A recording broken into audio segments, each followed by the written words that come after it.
안녕하세요. 저는 이혼한 여자이고 30대 후반입니다. 이런 공개적인 공간에서 이혼 사연을 올려보게 될 줄은 몰랐네요. 제가 어젯밤 아빠 꿈을 꿨는데요. 우리 아빠는 어쩔 수 없는 사정 때문에 좀 빨리 단명하셨어요. 그래서 더 어젯밤 꿈에서 본 아빠가 더 반가웠고 보고 싶은 마음과 더불어 다시 떠오른 지난날의 상처 때문에 사연을 써보려고 합니다. 제 인생에서 가장 도려내고 싶은 한 부분을 용기 내서 들려드리고자 하니 많은 관심 부탁드려요. 한때 의사를 준비했던 저는 의대생으로서 유학까지 다녀오며 공부하다가 도중에 포기하고 급하게 대기업 쪽으로 방향을 틀었습니다. 이유는 아빠의 건강 악화로 병원비를 벌기 위해서였어요. 제가 의학 공부를 마음 편히 하기에는 아빠 병원비를 엄마 혼자 부담하기엔 너무 버거웠으니까요. 한참 의대생일 때 대인관계가 좋은 편이었는데 그 인연 덕분인지 제가 의사의 꿈을 포기하는 걸 주변 동기나 선후배들이 많이 안타까워해줬습니다. 그러던 중 우연히 술자리에서 만난 사람이 바로 남편이었어요. 남편은 병원장 아들이었고 우리 학교 선배 친구였더군요. 남편은 병원장 아들이었지만 병원 일을 하는 사람은 아니었어요. 저처럼 대기업에서 일하는 사람이었는데 그게 오히려 저와 대화의 물꼬를 트는 데에 한몫했던 것 같습니다. 아무튼 그 인연으로 저와 남편은 결혼까지 꼴이 나게 되었어요. 어떻게 보면 시집 잘 갔다고 생각할 수도 있을 거예요. 실제 제가 결혼할 때 사람들이 다 저보고 땡 잡았다고 했거든요. 사실 저도 초반에 그렇게 생각했고 우리 친정 부모님도 사위를 과분한 존재로 생각했었습니다. 일단 저와 친정 부모님의 마음을 뒤흔들었던 건 남편의 배경보다는 지극한 효심 때문이었어요. 남편은 어른에 대한 마음가짐이 참 기특한 사람이었습니다. 기본적으로 어른한테 예의가 바르면 됨됨이가 된 사람이라고 생각했거든요. 제가 그 사람의 인생 모든 걸 낱낱이 알아볼 수 없었기에 사람을 판단하는 데에 그것이 최선이라서 봤습니다. 결혼을 마음먹게 된 이유가 그게 제일이었어요. 남편의 효심은 우리 친정 부모한테까지 뻗쳤는데요. 아빠가 그때 간경화라서 몸이 급격히 안 좋았습니다. 남들은 아빠가 사위 데리고 술도 같이 한잔하면서 딸 부탁하고 술친구도 하고 그러던데 아빠는 사위한테 그렇게 해줄 수 없어서 미안해했어요. 하지만 남편은 다른 방법으로 아빠와 말동무가 되어주었는데요. 남편이 시부한테 개인적으로 부탁해서 우리 아빠를 시부 병원으로 옮겼어요. 그리고는 시부가 병원장으로서 우리 아빠를 많이 신경 써줬고 남편은 퇴근하고 시간 내서라도 병원에 들러서 우리 아빠에게 얼굴을 비췄습니다. 시부 병원이 남편 집 가는 방향에 있어서 남편이 병원을 더 잘 들여다볼 수 있었죠. 처음엔 너무 관심을 과하게 줘서 괜히 남편한테 부담될까봐 그렇게까지 하지 않아도 된다고 그랬거든요.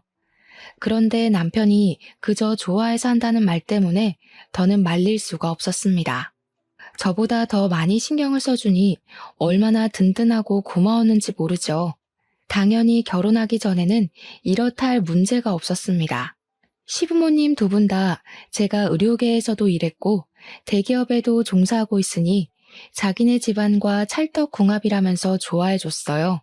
그런데 대체 어찌 된 건지 결혼을 하고 나니까 도드라지게 제 심기를 건드는 사람이 있었는데요. 바로 시모였어요.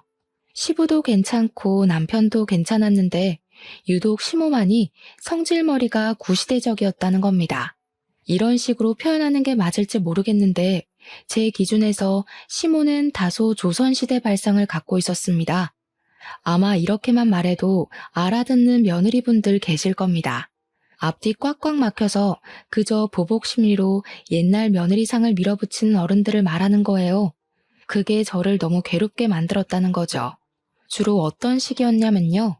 일단 저희 친정집 얘기부터 들어보시고 비교해보세요. 친정을 찾아가면 부모님은 우리 남편을 볼 때마다 늘 부둥부둥해주고 잘 챙겨줍니다. 아빠가 병원에 입원해 있으니 저희는 주로 병원을 찾거나 아니면 엄마 혼자 있는 친정집을 방문했거든요. 병원으로 가든 집으로 가든 친정 부모님은 저랑 남편이 괜히 마음의 부담을 느껴서 힘들까봐 한 번도 자고 가란 말 한 적 없었고 더 있다 가라며 붙잡은 적도 없었습니다. 섭섭할 만큼 또 언제 올 거냐고 물은 적이 없었죠. 친정 부모님도 분명 우리랑 더 오랜 시간을 보내고 싶을 거예요. 부모들 마음이 다 비슷하지 않겠습니까? 그런데도 저희 부모님은 꼭 두세 시간 얼굴 보는 걸로 족하다며 빨리 헤어지려고 했고, 그걸로 모자라 가끔씩 우리에게 와준 걸로 고맙다며 용돈도 주고 식사도 대접해 주었어요. 저랑 남편은 친정 부모님한테 가면 그저 품 안의 새끼들이나 다름없었죠. 그래서 제가 더 시댁을 조선시대 발상에 갇힌 곳처럼 갑갑하게 느꼈는지도 몰라요. 시댁은 친정과 완전히 반대되는 분위기였습니다. 간섭이랑 잔소리는 기본이었고 희한하게 며느리에게만 계급을 나눴습니다. 가장 하찮게요. 우선 시모가 남편과 저를 대놓고 차별했는데요. 남자와 여자가 할 일이 나눠져 있다고 생각하는 사람이었어요. 당연하겠죠. 시모가 그런 시집살이를 당했을 테니까요. 그리고 명절 때면 시댁에 내려가는 것까진 당연하게 받아들일 수 있었어요. 하지만 시댁에 가서 무조건 1박 2일 자야 하는 건 좀 힘들었습니다. 우리 집이 시댁과 그리 먼 곳도 아니었거든요. 근데 시모는 원래 시댁에서 자는 게 도리라고 고집을 엄청 부리세요. 그러면서 친정에 가는 건 그렇게 눈치를 주셨죠. 그래도 친정에 갈 수 있는 것만으로도 다행이었습니다. 결혼 후 첫 명절 땐 3박 4일 통째로 시댁에 잡혀서 일을 해야 했거든요. 그땐 친정에 아예 못 가서 친정 부모님한테 얼마나 죄송했는지 모릅니다. 친정 아빠가 몸이 성치 않아서 같이 있을 수 있는 한 무조건 가족끼리 시간을 많이 보내고 싶어서 더 속상했었어요. 그래도 남편이 제 사정을 알고 있었기 때문에 안 좋았을 제 마음을 이해해 줬습니다. 그래서 두 번 다신 명절 통째로 날리는 일 없도록 남편과 잘 합의 봤어요. 첫 명절엔 시모가 갑자기 아픈 바람에 어쩔 수 없는 상황이라 저도 남편의 마음을 이해해 줬죠. 아마 그 뒤로 시모가 제게 친정 가는 걸 더 눈치 줬던 걸로 기억합니다. 그리고 시모는 손주 문제 가지고도 사람을 피곤하게 만들었어요. 어떤 날엔 아예 나를 잡아서 귀에서 피가 날 만큼 주야장천 얘기하시더라고요. 그때는 저랑 남편이 일하는 데만 치중하고 있었을 시기라서 아직 아이 생각이 없었거든요. 이러한 생각을 남편과 제가 각각 시모한테 전달했는데도 시모는 저희 입장을 들을 생각도 안 했습니다. 결혼 반개월 지나고부터 거의 매일 저녁 전화를 해서 아이 얘기를 하더라고요. 이러니까 젊은 사람들이 문제라는 거야. 요즘 같은 저출산 시대에 아이를 낳을 수 있는 몸이면 낳아야지. 낳고 싶어도 못 낳는 사람이 얼마나 많은지 알아? 너는 대체 왜 그 축복을 미룬다는 거냐? 나중에 나이 들어봐라. 낳고 싶어도 못 낳는 여자 된다고. 어머님, 그것도 준비가 됐을 때 만들어야 축복인 거죠. 저랑 남편이 누누이 말씀드렸잖아요. 벌써 아이 만들면 저 일 쉬어야 되는데 그럼 남편 혼자 나가는 돈들 감당해야 된다고요. 저희 아빠 병원비도 계속 나가고 있고요. 이런 상황에서 아이까지 낳으라뇨. 얼마나 빠듯하겠어요. 너는 어떻게 그냥 좀 한 번에 알겠다고 하는 법이 없니? 다 시끄럽고 우리도 손주는 봐야 할 것 아니냐. 솔직히 올해는 안 넘겼으면 싶구나. 나도 손주 한 번씩 봐주고 하려면 하루라도 기운 있을 때 해줄 수 있다고. 제가 시모한테 내 자식 봐달라고 한 것도 아니었고 제가 따로 육아를 부탁할 것도 아니었는데 시모는 자기 멋대로 거들먹거리며 제게 현명한 판단을 하라 지적했습니다. 마치 아이를 늦게 낳으면 제 손해라는 걸 강요하고 싶은 듯 보였죠. 저는 책임감 없이 아이 낳고 불행한 삶을 사는 것보단 기본적인 기반은 쌓고 전진하고 싶었어요. 안 그래도 아빠 건강이 갈수록 안 좋아지던 때라서 예민했거든요. 그 상황에서 무슨 아이를 만들겠습니까? 제가 같은 답을 몇 번이나 했는데도 시무가 매일 저녁마다 이렇게 전화질을 해대니 도무지 스트레스를 안 받을 수가 없었습니다. 그렇다고 제가 어디 털어낼 수 있을 곳이 있나요? 그나마 말해봤자 남편한테 하소연하듯 얘기할 뿐이었는걸요. 남편한테 얘기한다 한들 남편이 시모에게 경고를 주는 것도 아니었으니 스트레스가 해결되는 것도 아니었거든요. 우리 엄마가 또 그랬구나. 나한테는 그런 소리를 안 하니까 내가 엄마한테 먼저 얘기하기도 애매하네. 괜히 엄마한테 손주 얘기 좀 그만하라 했다가 당신한테 불똥이라도 튈까 싶어서 못하겠어. 당신 안 그래도 힘든데 우리 엄마가 성질까지 부리면 더 벅찰 거 아니야. 나도 뭐가 정답인지 모르겠다 이젠. 그냥 아빠 걱정만 하고 싶은데 자꾸 어머님이 중간에 정신을 회방 놓아서 요즘 내가 무슨 생각을 하면서 걸어다니는지도 모르겠다니까. 어머님 대체 나한테 왜 그러시지? 내가 마음에 안 드시나? 그럴 리가. 그랬으면 진작에 결혼 방해했지. 지금 당신 상황이 힘들어서 그런가 자꾸 안 좋은 생각만 하려는 것 같네. 일단 임신 부부는 내가 대신 고민해 볼 테니까 걱정하지 마. 그래도 남편까지 저를 들들 볶았다면 정말 정신을 못 차렸을 텐데 그나마 남편이 제 투정을 다 받아줘서 숨쉴 작은 구멍 정도는 집구석에 남아 있었습니다. 저는 친정아빠의 건강이 더 안 좋아졌다는 소식을 듣고 난 후부터 자주 병원을 방문했어요. 특히 평일에는 퇴근하면 거의 무조건 병실에 들렸다가 귀가했습니다. 이건 남편도 결혼하기 전부터 결혼 후까지 함께 해주는 부분이었고 제가 이렇게 하는 것에 대해서 다 이해를 해주었습니다. 근데 어느 날엔 남편이 시모한테 연락이 왔는지 볼일 있다고 병실에 못 들린 적이 있었습니다. 저 혼자서 친정 부모님 만나 뵈러 또 아빠 병실을 찾았죠. 그런데 하필 그 타이밍에 시모가 우리 신혼집을 찾아왔나 봅니다.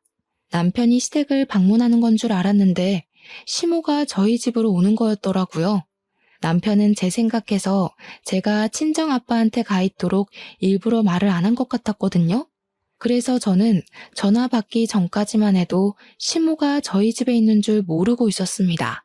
나다. 너 지금 어디니? 시간이 한참 늦었는데 집에 안 들어와서 전화해본다. 우리 아들은 벌써 들어와서 씻고 있거든? 언제 들어올 거니? 아, 어머님, 지금 저희 집에 계세요? 연락도 없이 오셨네요. 남편한테 들은 얘기가 없어서 어머님 계신 줄 몰랐어요. 저 지금 아빠 병실에 와 있어요. 아무래도 당장 집에 못 갈 것 같아요. 여기서 저녁 먹고 들어가기로 했거든요. 거기서 저녁을 먹겠다고? 그럼 나랑 우리 아들 저녁은 어쩌고? 난 당연히 너 오면 저녁상 받아 먹을 줄 알고 빈손으로 왔단 말이다. 나더러 여기까지 와놓고 쫄쫄 굶고 가란 말이니? 갑자기 전화해서 웬 밥 타령인지. 남편한테 용건이 있어서 찾아온 거면 남편한테 밥 얻어먹으면 될 것을 왜 저한테까지 전화해서 마음 불편하게 하는 건지 모르겠더군요. 평소에는 저희 집 물건 잘만 뒤지고 냉장고 점검도 불시하면서 좀 만들어 먹던가 아니면 사서 먹으면 되지 않나요? 제가 없다고 굶어 죽는 것도 아니고 원래 제가 시모에게 식사를 늘 대접했던 사람도 아니었거든요. 그러니 더 느닷없고 당황스러웠어요. 그러니까 시모한테는 감히 안추인되는 여자가 자기 남편의 끼니를 안 챙겨주고 늦은 시간까지 밖에 있다는 것이 용납 안 되었던 것 같았습니다. 시모는 한번 마음대로 판단하기 시작하더니 그 뒤부터는 작정하고 소설을 쓰기 시작했어요. 저를 여태 남편 밥도 안 해먹인 파렴치한 마누라라고 보았죠. 그래, 내 아주 잘 알았다. 친정만 들여다보느라 네 신랑 쫄쫄 굶는 건 신경도 안 썼나 보구나. 네 시애비가 네 아빠를 지극정성으로 모시고 있는 줄도 모르고 감히 이런 식으로 나온다 그거지? 어디 지금처럼 계속 친정만 챙기면서 살아봐라. 시모는 그렇게 삐쳐서 전화를 끊어버렸습니다.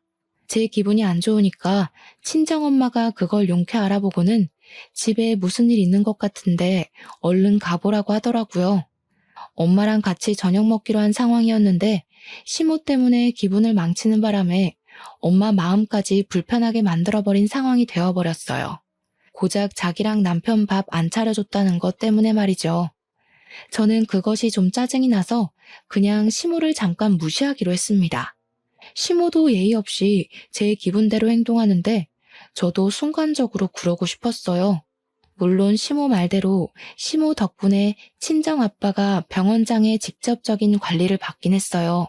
그건 정말 감사한 일이죠. 하지만 그것이 시모와 노예 계약을 위한 조건은 아니잖아요. 저는 저희 친정아빠를 위해 시댁에서 주신 은혜에 대해 반드시 보답할 거였습니다. 근데 그 방식이 시댁의 노예는 아니었어요. 그래서 그냥 엄마한테 신경 안 써도 된다 하고 약속대로 저녁을 먹으러 갔죠. 일부러 친정 부모님과 더 긴 시간을 보낸 후에 귀가를 하였습니다. 솔직히 시모가 집으로 돌아갔길 바라는 마음에서 늦게 귀가했어요. 그런데 아쉽게도 귀가하니까 시모가 자고 간다면서 안 자고 집에 있더라고요. 뛰는 제 위에 나는 시모가 있었나 봅니다. 아무튼 시모가 어둑한 거실을 누비면서 제가 오기만을 두 눈 뜨고 기다리고 있었던 것 같았어요. 제가 시모한테 피곤한 낯짝으로 인사를 하니까 숨 돌릴 틈도 안 주고 공격을 하대요. 막 집에 들어온 저보고 친정 부모는 잘 만나고 왔냐고 하는 겁니다. 말투가 어딘가 모르게 안 입고 온 분위기를 풍겼어요. 그 느낌을 보니까 또 무슨 말로 사람 심기 건드릴까 싶더라고요. 나름대로 각오를 하고 시모 잔소리를 잠자코 들었는데요. 어쩜 갈수록 신박하게 사람 속을 뒤집어 놓는지 몰라요. 저리 부모 마음을 몰라서야. 여자는 출가 외인이란 말 알지? 너네 부모 쪽에서도 딸이 결혼해서 잘 사는 걸 원하지 자꾸 찾아오는 거 안 좋아해. 네가 영 눈치 없는 것 같아서 말해주는 거다. 듣자마자 이건 또 무슨 해괴한 세뇌인가 싶더라니까요.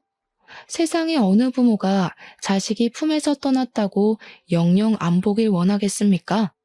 시모는 제가 자기보다 젊다고 뭣도 모르는 여자인 줄 아나 봐요. 그런 소리 하면 제가 식겁해서 출가 외인 신세를 받아들이기라도 할 것 같나 보죠? 왠지 시모의 신보가 짐작이 되어 더 기가 막혔는데요.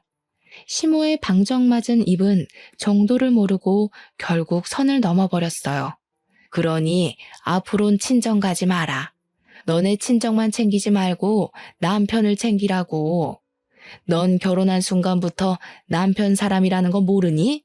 세상 천지 어느 며느리가 너처럼 매일 친정에 들러붙어 있나 둘러봐라. 나 같은 시어머니는 양반인 거야. 안 그럼 너 진작에 맨발로 쫓겨났어. 시모는 감히 저더러 앞으로 친정을 가지 말라 선언했고 가더라도 무조건 자신의 허락을 받은 뒤 다녀오라고 하였습니다. 그리곤 제가 무슨 남편 소유물이라도 되는 것처럼 제가 시댁에서 행사할 수 있는 권리는 아무것도 없다는 식으로 말을 해댔죠. 뻔뻔해도 이렇게 뻔뻔한 사람이 다 있나 싶었어요. 안 그래도 아빠가 그 전날 새벽 고비를 넘겼다고 해서 그날 얼굴 보고 엄마 마음 달래주고자 저녁 먹고 온 거였거든요. 그런데 집에 들어오자마자 저딴 소리를 듣자니 심지어 평소 제가 싫어했던 사람이 짓거리고 있으니 짜증나서 저 끝내 한마디를 안 할 수가 없었어요. 그렇게 잘 아시는 분이 왜 본인 처지는 모르세요? 요즘은 남자도 출가 외인인 거 몰라요? 어머님이 이렇게 멋대로 출가 외인 집 찾아오는 거 간섭이고 오지랖이거든요. 뭐야? 간섭? 감히 시애미가 훈수 두는 걸 간섭이라고 해? 너 가정교육 좀 다시 받아야겠다. 원래 며느리는 시집 오면 시애미한테 다 새로 배우는 거야. 교육은 어머님이 더 배우셔야겠어요. 제발 뉴스라도 보세요.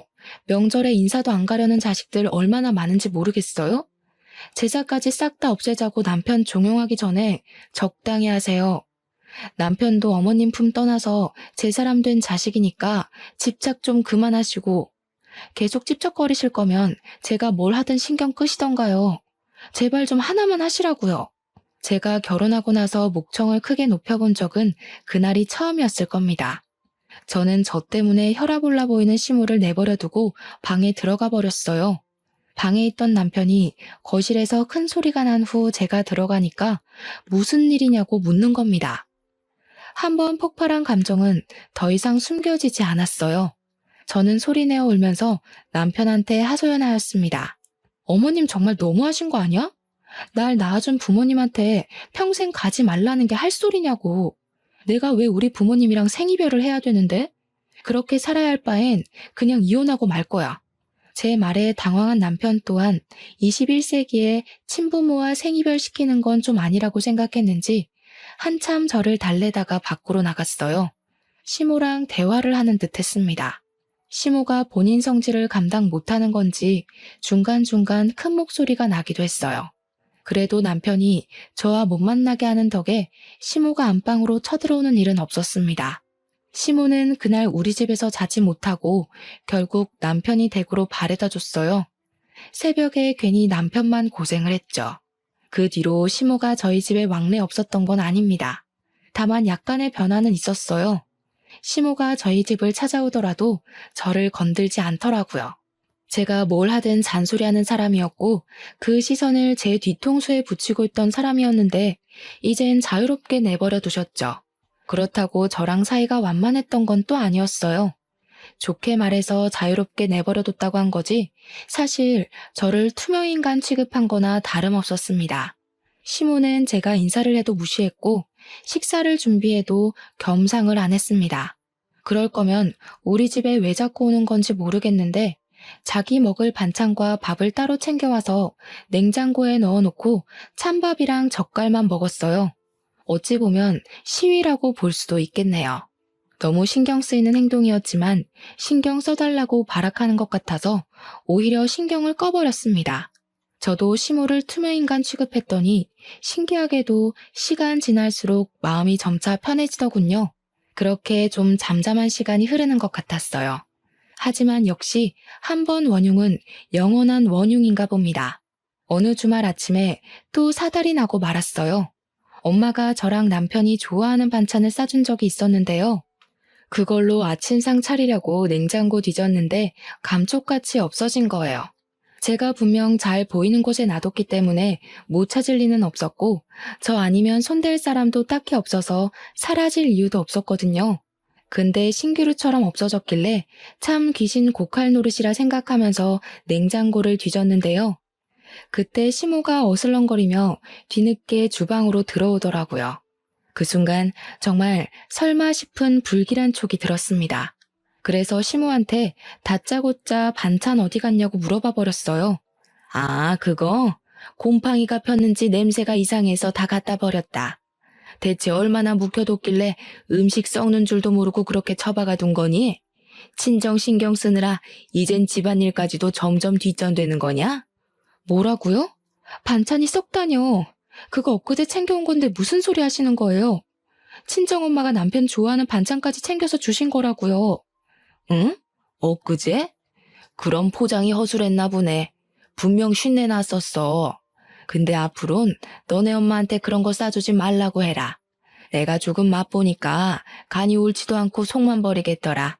그리고 너도 친정엄마한테 반찬 받아오는 습관 버려. 안주인이 직접 음식을 할 줄 알아야지. 너무 어이가 없어서 말문이 막힌 저를 두고 시모는 신이 나서 입을 나불거렸습니다. 나중에 애 낳으면 애 밥도 친정엄마한테 해달라고 할 거냐면서 끝도 없이 잔소리를 하셨어요. 그동안 제게 시비 못 걸어서 어떻게 참았나 싶을 정도로 악담이 소시지처럼 줄줄 잇따라 나왔죠. 그걸 듣는데 그동안 마음이 괜찮은 줄 알았던 저는 괜찮은 게 아니었단 걸 깨달았어요. 그저 우라가 내면에서 잠을 자고 있었을 뿐이었어요. 너무 화가 나서 아침부터 손발이 부들부들 떨렸던 저는 더 이상 시모가 시모로 보이지 않았습니다. 그 와중에 아침상이나 차리라며 제게 밥주걱을 쥐어주는 시모에게 더는 참지 못하고 주걱 냅다 던져버렸어요. 그리곤 제 분에 못 이겨 아악 소리 지르니까 시모가 놀라서 저를 쳐다보는 겁니다. 저더러 정신 나갔냐고 하대요? 저는 그런 시모에게 다가가 침을 튀기면서 얘기를 했어요. 어머님이 살아계시는 동안엔 손주 코빼기도 안 보여줄 테니까 꿈도 꾸지 마세요. 어머님은 죽었다 깨어나도 손주 볼 팔자 못 되고 시어머니 대우받을 팔자 못 되실 거예요. 제가 그렇게 만들 거예요. 그냥 이대로 뒤치다거리 받아줄 자식 하나 없이 외롭게 늙다 가도록 만들 거라고요. 저도 제가 그런 말을 할 수 있는 사람인 줄 몰랐습니다. 사람이 감당 못할 화를 느끼면 온몸에 기운이 빠지고 주체 못할 만큼 떨린다는 것도 그때 처음 느껴봤어요. 정말 다신 느끼고 싶지 않을 최악의 감정이었죠. 저는 그대로 겉옷만 챙겨서 친정 부모한테로 갔습니다. 친정 부모님을 보니까 눈물이 나서 엉엉 울면서 또 하소연해 버렸어요.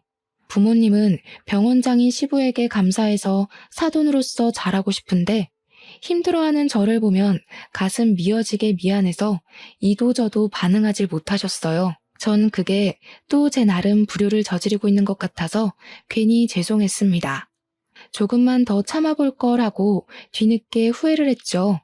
그런데 제가 결국 시모를 화날 대로 화나게 했는지 결국 일이 커져버렸어요. 시모가 개념 없다는 건 알고 있었지만 상상 이상인 줄은 몰랐거든요. 근데 정말 어떻게 해볼 심산으로 친정아빠 병실까지 찾아왔더라고요. 당장 내 남편 병원에서 나가요. 내가 전현하는 꼬락서니 때문에 도무지 이대로 넘어갈 수가 없네요. 감히 시애미한테 저주를 퍼부었으면 그만한 대가 받을 각오는 했겠지. 시모는 저의 건방이 하늘을 찔러서 더 이상 봐줄 수가 없다며 막무가내로 저희를 쫓아내려 했습니다. 마침 남편이 따라온 터라 남편이 시모의 몸부림을 막고 있었어요. 저 또한 나가서 얘기하자고 시모를 밖으로 내몰았고 결국 이 소란이 병원장한테 올라가 시부까지 등장하는 사태가 발생했어요. 시부가 등장하자 시모는 저랑 남편을 뿌리치고 지원군을 얻었다는 듯 바로 시부의 팔짱을 꼈습니다. 저희 친정 부모님에게 사태질을 하면서 목청을 높였어요. 저 사람들 당장 내쫓아요. 우리가 가족이란 이유만으로 잘해주니까 이 사람들이 주제도 모르고 기어오르더라고요. 아무래도 우리를 호구로 본 것 같으니까 우리한테 까불면 어떻게 되는지 똑똑히 보여주자고요. 조용히 안 해? 지금 여기가 어딘지 몰라서 소란이야? 이 병원에서 당신 얼굴 모르는 직원들이 없는데 쪽팔리게 이럴 거야. 다 큰 어른이 돼서 말이야. 어디서 애들이나 하는 짓을 하고 있어? 여보, 내가 방금 집에서 무슨 일을 겪었는지 알아요? 당신 며느리 되는 년이 나보고 평생 외롭게 늙어 죽을 팔자로 만들 거라고 악을 썼다니까요? 시부는 시모의 가벼운 입을 틀어막으면서 일단 병원장실로 가자고 주위 시선들을 피했습니다. 시모는 당장 자기 편을 들어줄 거라 생각했던 시부가 되레 자기한테 소리치니 좀 당황한 것 같았어요. 그렇게 다 같이 시부 원장실로 간 저희는 그곳에서 시부에게 다시 상황을 설명해야 했습니다. 거기서 당연하게 시모가 먼저 발언권을 낚아챘죠. 시부한테 또 한 번 우리 아빠를 당장 쫓아내라고 소리쳤습니다. 시부는 정신없는 시모 얘기보다 제 이야기를 듣고 싶어 했어요.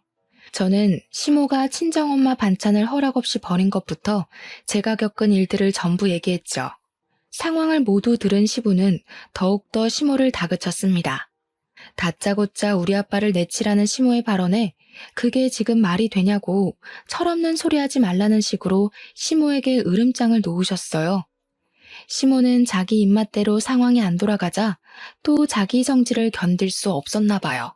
도무지 저의 버르장머리를 견딜 수가 없다면서 갑자기 저한테 달려와 머리채를 잡아 뜯기 시작했습니다. 내가 병원장 사모고 내 아들이 병원 건물 물려받을 사람이야.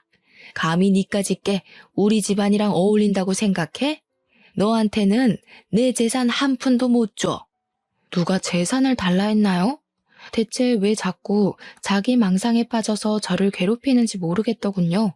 남편이랑 시부도 시모가 이렇게까지 누굴 미워하는 건 처음 봤는지 말리면서도 많이 당황스러워했습니다. 저는 결국 그 자리에서 엉망진창인 꼴로 오열을 하였어요. 제 처지가 서럽더라고요. 제가 뭘 바라고 가지려다 무너져서 이 꼴이 됐다면 어느 정도 제 처지를 받아들였을 거예요. 그런데 저 아무리 생각해도 대체 제가 뭘 잘못했는지 모르겠거든요. 억울해서 눈물이 너무 나더라고요. 이런 감정으론 도무지 친정 부모님한테 갈 수가 없어서 끝내 인사도 못하고 남편과 함께 집으로 돌아왔습니다. 시모는 시부한테 잡혀서 우리를 따라오지 못했어요. 집에 온 저희의 기분은 그야말로 먹구름 그 자체였습니다. 남편도 그동안 저랑 시모 사이에서 많이 힘들어했더라고요. 그건 미안했어요.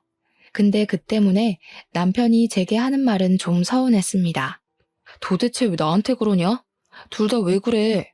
그냥 좀 서로 양보하고 지낼 순 없는 거야? 사람 대 사람이잖아. 뭐가 문제라서 그게 안 되는 건데?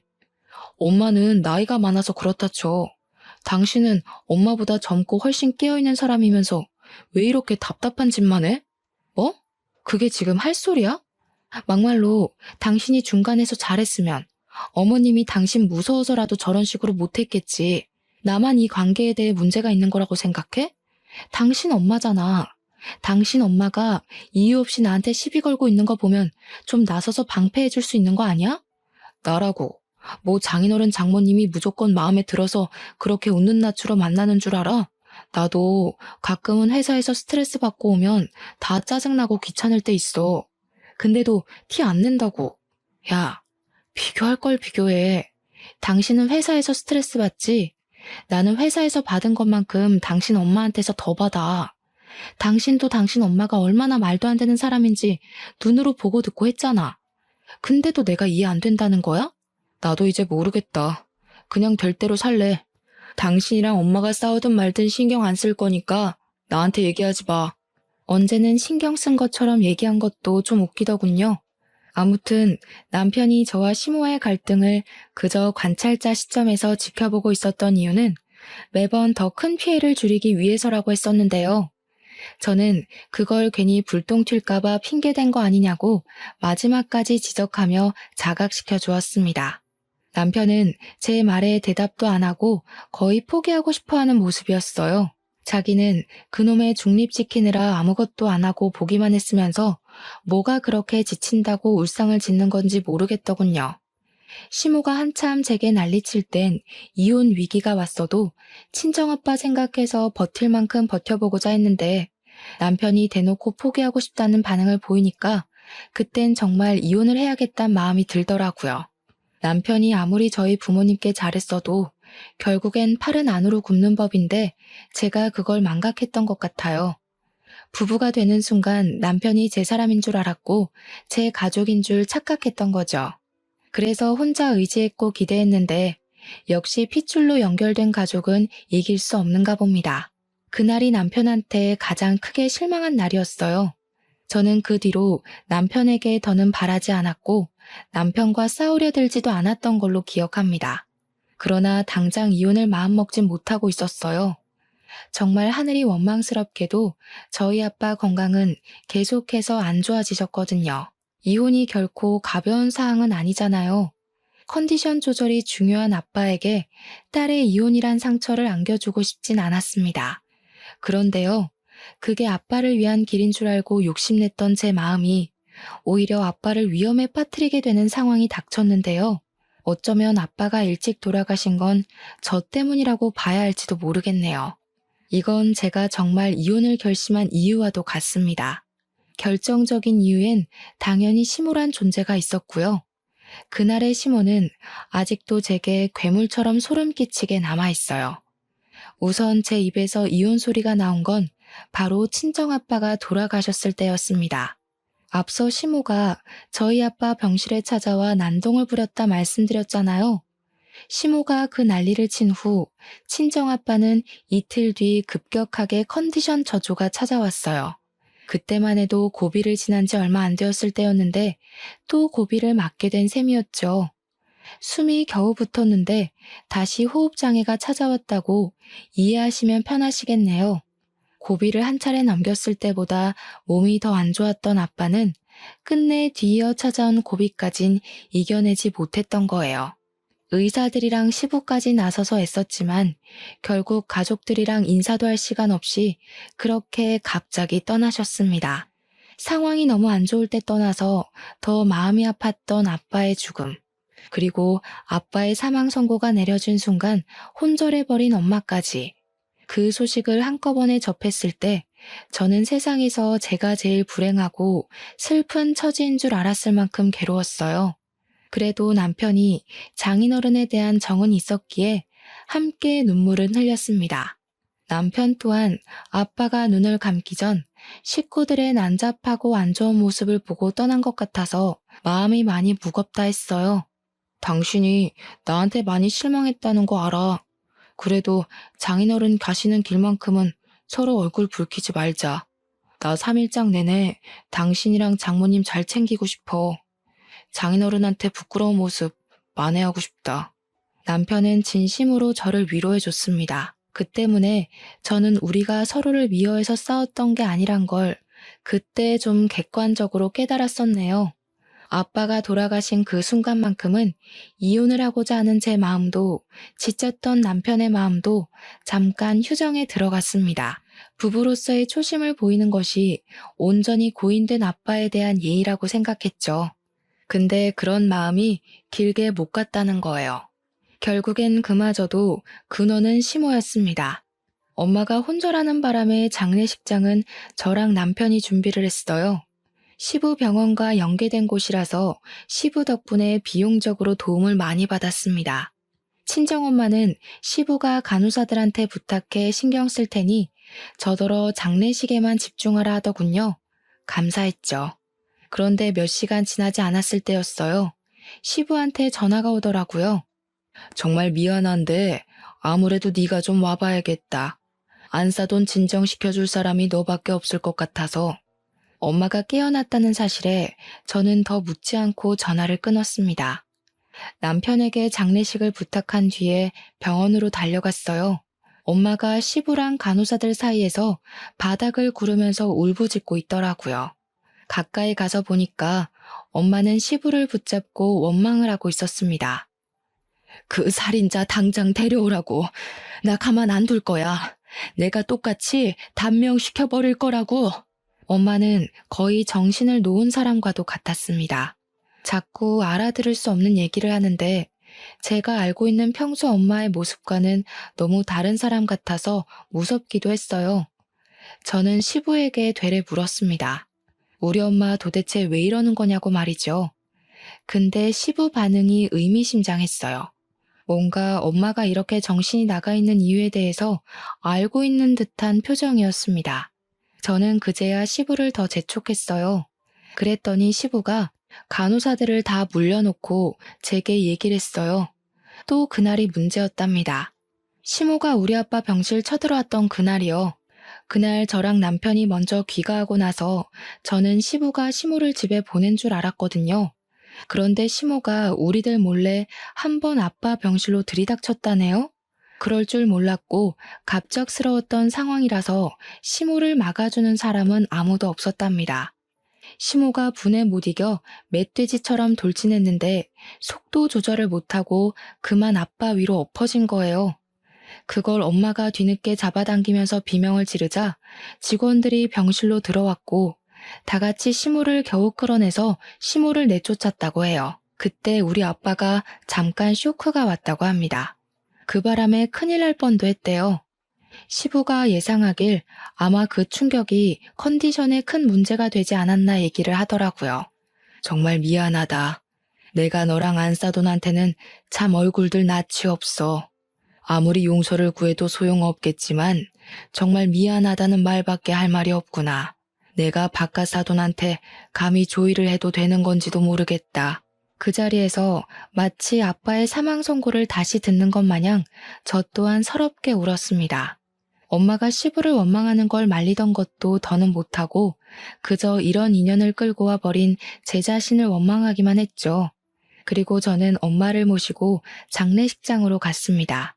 제가 자리를 비운 사이 조문객들이 좀 늘어 있었는데요. 그 중에는 참 고맙게도 제 발로 찾아온 시모도 있더라고요. 저는 엄마한테 나서지 말라 했고 시모 하는 꼴이 궁금해 지켜보고 있었습니다. 시모는 우리 아빠 사진 앞에 서서 인사하고 절하더니 금세 앉을 곳을 찾아가 떡이나 주워 먹더라고요. 그러면서 하는 소리가 뭔 줄 아시나요? 아이고야, 잘 돌아가셨네. 오상이 따로 없다. 어차피 죽을 팔자였는데 잘 됐지 뭐. 식구들 주머니 사정은 더 이상 걱정 없겠다. 그러게 딸 교육을 잘 시켰어야지. 자기 딸내미 건방진 거 대신 벌 받은 거야. 이건 일부러 우리더러 들으라고 하는 소린지 아니면 저랑 엄마가 같은 자리에 있다는 걸 모르는 건지 시모는 그 재수없는 목소리를 숨기지 않았습니다. 시모의 입방정을 주변 사람까지 다 듣게 되었어요. 근데 주변 식구들은 시모 성질이 개똥 같다는 걸 아나 봐요. 굳이 말 섞으려 하지 않더라고요. 그건 당사자가 아니니까 참아줄 수 있겠죠. 저는 시모의 더러운 주둥이가 욕하고 있는 주인공이잖아요. 어떻게 자기가 죽인 거나 다름없는 사람 장례식장에서 가족들이 뻔히 있는데 저런 개소리를 할 수 있는 걸까요? 시모란 사람은 그저 자기가 하는 말에 대해서 뭐가 잘못된 건지 아예 상식이 없는 것 같았어요. 차라리 말 못하는 개돼지가 나을 지경이었죠.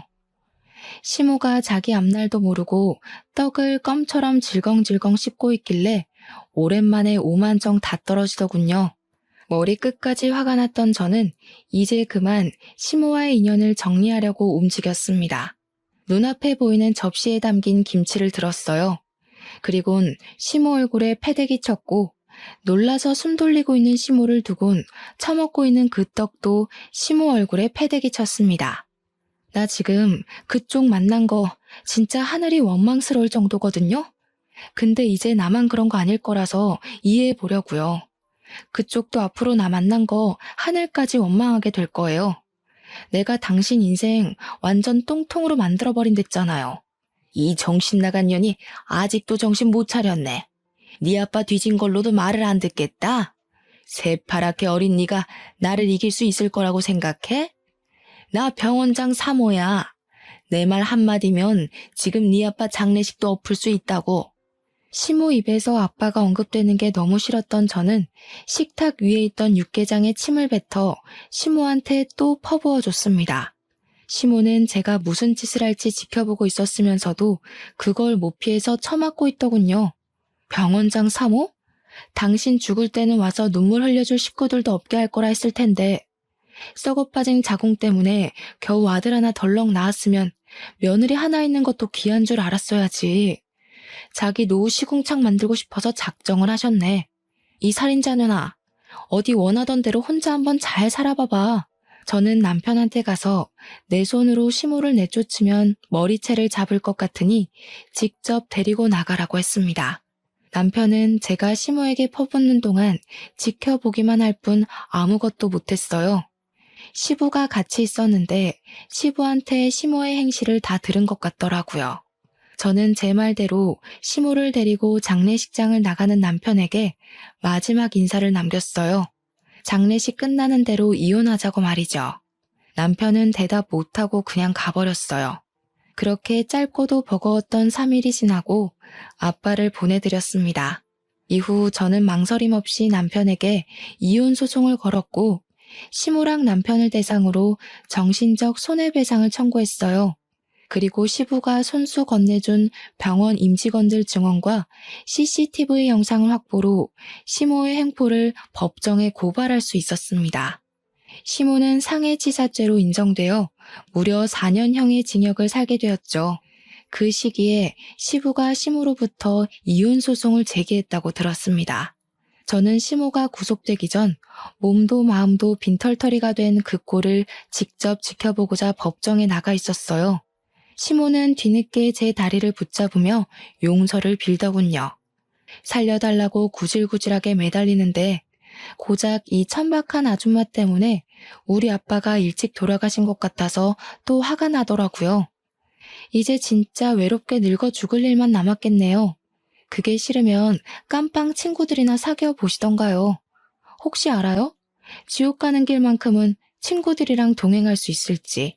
시모에게 붙잡힌 발목을 털어내고 그대로 돌아섰습니다. 역시 시모는 기대를 저버리지 않고 저한테 쌍욕을 퍼부어 주더군요. 참, 그리고 전 남편은 이혼 소송이 마무리되기 전 제게 진심으로 사과하고 싶다고 자리를 마련했었어요.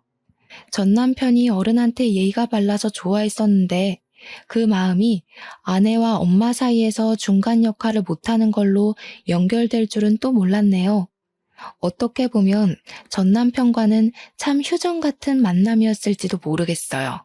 언제 터질지 모를 전쟁 때문에 서로 긴장을 하고 살아야 하는 관계는 결국 이런 결론으로 도달하기 마련인 것 같습니다. 전 남편은 제게 미안하다고도 했고 여전히 좋아한다고도 했어요. 그런데 저를 붙잡지는 않았습니다. 이유는 자기 엄마 때문이었어요. 시부는 피 안 섞인 시모를 버릴 수 있지만 자기는 차마 그게 어려울 것 같다네요. 전 남편은 그런 선택을 할 만도 한 것이 시모가 전 남편에겐 잘했을 거잖아요. 아무튼 그게 저랑 전 남편과의 마지막 인사가 되었어요. 그 뒤로는 제가 결혼을 했었나 믿기지 않을 만큼 흔적도 없이 솔로 생활을 만끽 중입니다. 아빠를 여의고 혼자가 된 엄마랑 당분간 여유를 갖고 좀 쉴까 해요. 저도 엄마도 속을 많이 다쳐서 힐링이 필요하거든요. 행운이 오길 욕심내진 않아요. 다만 앞으로 남은 우리 가족에게 더 이상의 불행은 없길 바라네요. 그럼 이만 글을 마칠게요. 들어주셔서 감사합니다.